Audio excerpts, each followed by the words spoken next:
निरंतर ही सम्यक दर्शन जैसा महान गुण जो हमारे जीवन के लिए अत्यंत महत्वपूर्ण है,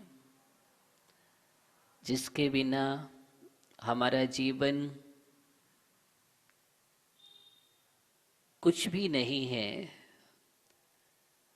जिसके लिए हम धर्म करते हैं, पूजन पाठ करते हैं, जाप करते हैं, वह सम्यक दर्शन रूपी महान गुण को पाने के लिए आचार्यों ने कहा है कि सम्यक दर्शन जीवन का वह तत्व है जिसको प्राप्त करने पर मोक्ष मार्ग का प्रथम मंगलाचरण हो जाता है। अथवा सम्यक दर्शन, सच्ची श्रद्धा, सच्ची निष्ठा जीवन में आ जाए तो यह संसार जो अनंत था वह अनंत संसार का अंत दिखाई देने लगता है। अर्थात उसका संसार फिर बहुत ज्यादा नहीं रहता है। लेकिन जब तक इस जीव ने सम्यक दर्शन को प्राप्त नहीं किया है, अपने अस्तित्व पर विश्वास नहीं किया है, मोक्ष मार्ग को नहीं जाना है, क्या है निर्गंध स्वरूप, सच्चा धर्म क्या है,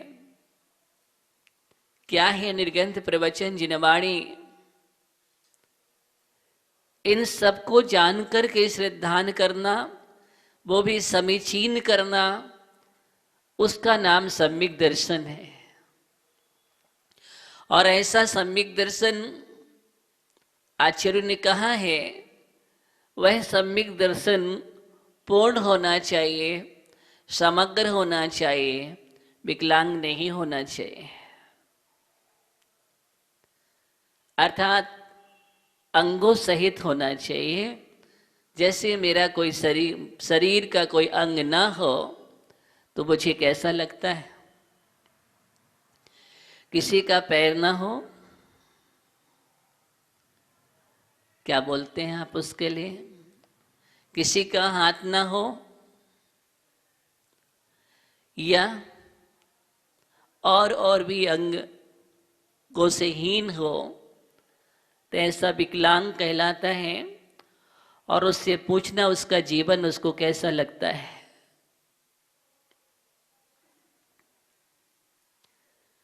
जब वो विधान अनुष्ठान होते हैं उस समय वो चाहता कि हम पात्र बन जाएं, लेकिन वो पात्र नहीं बन सकता है। उसको तकलीफ होती है, दुख होता है, वेदना होती है। वो चाहे हम आहार दे लें, आहार नहीं दे सकता है। यहाँ तक कि अभिषेक आदि क्रिया भी नहीं कर पाता है विकलांग। निषेध दिया है। तो इसलिए आचार्यों ने कहा कि नहीं, पूरे के पूरे अंग होना बहुत जरूरी है। हमने देखा दाएं पैर को भी समझा, बाएं पैर को भी समझा है। निशंकित और निकांक्षित अंग को जाना है। निर्विचिकित्सा अंग को भी हमने जाना है। जो हमारा बाएं हाथ था उसको आचार्य निर्विचिकित्सा अंग से उपमा दी गई है। अर्थात जिस प्रकार बाएं अंग, जो बाएं हाथ है हमारा, वह बिना संकोच के गिलानी नहीं करता है और गंदगी को साफ करने के लिए तैयार हो जाता है। कोई गिलानी के भाव नहीं होते हैं। वो निर्विचिकित्सा अंग। और जो हमारा दायां हाथ है वो अमूर्त दृष्टि का प्रतीक कहा गया है कि जब कोई मूर्ता नहीं होती है, पूर्ण निर्णय होता है, विश्वास होता है, तो हमारा हाथ ऊपर उठ जाता है। और सबसे पहले हाथ कौन से उठता है? दाएं हाथ।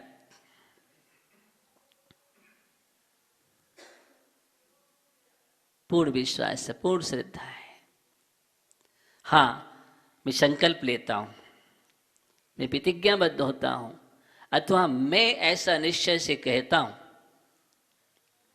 कब कहते हैं आप? डाउट रहेगा तो आप कहेंगे, संदेह भ्रांति है तो कहेंगे? नहीं कहेंगे। तो उसके लिए अमूर्त दृष्टि है। उसके बाद हमने देखा पांचवांग उपगोहन, और उपगोहन अंग अपने आप में कह रहा उपगोहन है। जिस अंग को हम छुपा करके रखते हैं, हम प्रकट नहीं करते हैं, कर भी नहीं सकते हैं, ऐसा नितंब भाग जिसके लिए कहा गया है उपगोहन अंग। अर्थात हमें कोई प्रचार प्रसार नहीं करना है दोषों का, हमें गुणों का करना है, सत्य का करना है। अगर कोई त्रुटि आदि हो जाती है तो उसको तत्काल उजागर नहीं करना। आचार्य कह रहे थे उस अंग का नाम उपगोहन अंग है, और वो पांचवा अंग है। कौन सा है? पांचवा उपगोहन अंग है। हम कल छठवें अंग को देख रहे थे, और छठवां अंग स्थितीकरण, अर्थात हमें परिणामों को स्थिर करना है, भटकते हुए मन को स्थिर करना। अगर हमारा मन ही भटकता रहेगा तो हम स्थिर कैसे होंगे? और हम ही स्थिर नहीं होंगे तो हम दूसरों को स्थिर कैसे करेंगे? हम कैसे किसी के चलायमान श्रद्धान को या चारित्र को स्थिर करेंगे? अपने आप को स्थिर करके उन्मार्ग से मन को हटा करके सन्मार्ग में लगा देना, और दृढ़ आस्था के साथ बढ़ते हुए कदम जिसके रहते हैं, और जो स्वयं अपने पैरों पर खड़ा है, डगमगा नहीं रहा है, ऐसा व्यक्ति किसी की श्रद्धा को मजबूत कर सकता है, अथवा टूटती हुई श्रद्धा को जोड़ सकता है, चारित्र से चलायमान को वापस ला सकता है, भटकते हुए लोगों के लिए सन्मार्ग दिखा सकता है, जो घर से बाहर भाग रहे उनको घर में सही तरीके से मार्गदर्शन देकर के स्थिर कर सकता है। उसका नाम क्या था? स्थितीकरण अंग। और उसके लिए रीढ़ की हड्डी पृष्ठ भाग जो पीठ है, स्थितीकरण की बात, इस प्रकार हमारी पीठ स्थिर होती है तो हम स्थिर होते हैं। रीढ़ की हड्डी एकदम सही है, झुकाव नहीं है, तो हम स्थिर साधना करते हैं। अगर वो उसमें खराबी आ जाए तो हम झुक जाते हैं, मेरी कमर झुक जाती है। इसलिए आचार्य ने कहा कि वह स्थिर होना चाहिए, और बैठना भी मुझे चाहिए तो स्थिर बैठना चाहिए। स्थितीकरण अंग। लेकिन एक बात और कही थे, स्थितीकरण वही कर सकता है जो धर्म वत्सलय है, जिसके अंदर वात्सल्य है, स्नेह है, प्रेम है, स्वार्थ नहीं, निस्वार्थ भावना है, जिसके प्रति, जिन शासन के प्रति लगाव है, रुचि है, गौरव है, जिसकी दृष्टि सुंदर है, जो सामने वाले के प्रति अंदर भी भगवान को निहारता है, जो अपने लिए चाहता है वह उसके लिए भी चाहता है। अच्छा, जैसा हम चाहते हैं कि हमारा कल्याण हो, हित के मार्ग पर हम चलें, हमारे भी कष्टों का निवारण हो, दुख दूर हो, ऐसे हम परेशान पर के प्रति भी भावना रखते हैं। कब होगी ये भावना? जबकि हमारे जीवन में धर्म वात्सल्य होगा। आज ऐसा ही अंग है जो यूं कहेंगे सबसे ज़्यादा महत्वपूर्ण अंग अगर ये है तो ये है, ये है तो है सब, और ये नहीं है तो कुछ भी नहीं है। जिसका हृदय वात्सल्य से नहीं भरा है, वात्सल्य का रस नहीं है, स्नेह नहीं है, प्रेम नहीं बरसता है, माधुर्यता नहीं है, हार्दिकता नहीं है, ऐसा जीवन शून्य माना जाता है। वह शून्य ही है, कुछ भी नहीं उसके जीवन में, सब कुछ सूना ही सूना है।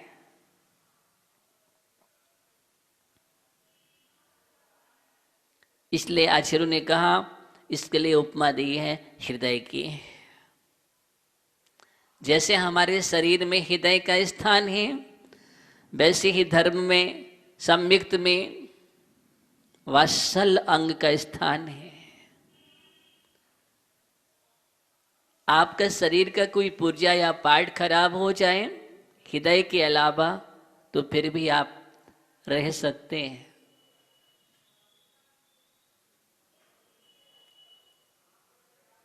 आप कुछ समय तक चल भी सकते हैं, लेकिन हृदय की गति रुक जाए,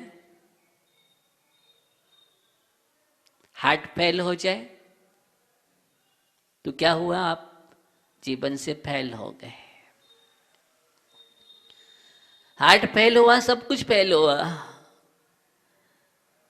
किसी भी अंग में, शेष अंगों में खराबी आ जाए तो फिर भी आप चलेंगे, लेकिन हार्ट फेल होते ही आप चलेंगे नहीं। जिस प्रकार हृदय की कीमत शरीर का ऐसा प्रमुख अंग है, वो हृदय सबके लिए संचार देता है, फिल्टर करता है और रक्त संचार को भेजता है। कौन होता है वो? हृदय। और वो रुका तो रक्त संचार रुका, सब जगह रुक गया। रुका ही फिर, अब कुछ भी नहीं है। हृदय का कितना बड़ा महत्व है, सब कुछ महत्व हृदय का है।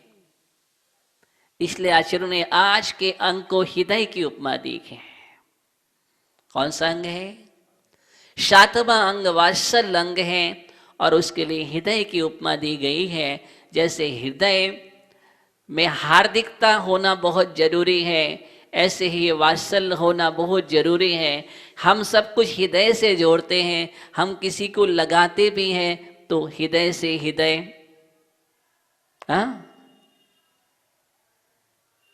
सीने से लगा लिया, छाती से लगा लिया। किसका प्रतीक है? वो वात्सल्य का प्रतीक है।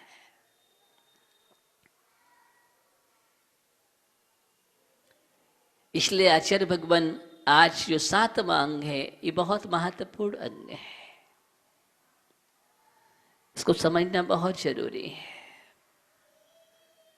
ये है तो हम बहुत अच्छा जीवन जी सकते हैं, और ये नहीं है तो जीवन में तनाव रहेगा। कहते ना, अपने हृदय को अच्छा रखो, हृदय को स्वच्छ रखो। तुम्हारा हृदय अच्छा नहीं है, मैला है, अपने हृदय के मैल को निकाल दो। बोलते हैं ना, भगवान को कहाँ विराजमान करते हैं? हृदय कमल पर।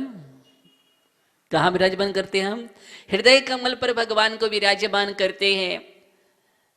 मेरे उर के सिंहासन पर पधराऊंगा आज तुझे, अपने उर के सिंहासन पर, यानी हृदय, उर माने हृदय, उस पर हम विराजमान करते हैं, कमलासन बना करके, सिंहासन बना करके, या मेरी हृदय की वेदी पर विराजमान करते हैं हम। सब कुछ हृदय की बात आती है। जब हम आह्वान करते, स्थापना करते हैं तो क्या बोलते हैं? अत्र मम सन्निहितो भाव भाव वस सन्निधि कर्णम। यहाँ लगाते हाथ, आप आंखों में लगाते, कहाँ लगाते? अत्र मम सन्निहितो, आपके हाथ कहाँ जाते? अत्र मम सन्निहितो, मेरे निकट सन्निकट यहाँ पर विराजमान हो जाओ भगवान। मेरे गुरुदेव, माँ जिनवाणी, पंच परमेष्टि, हम यहाँ पर स्थान देते हैं। अब बतलाओ कितना बड़ा स्थान है ये।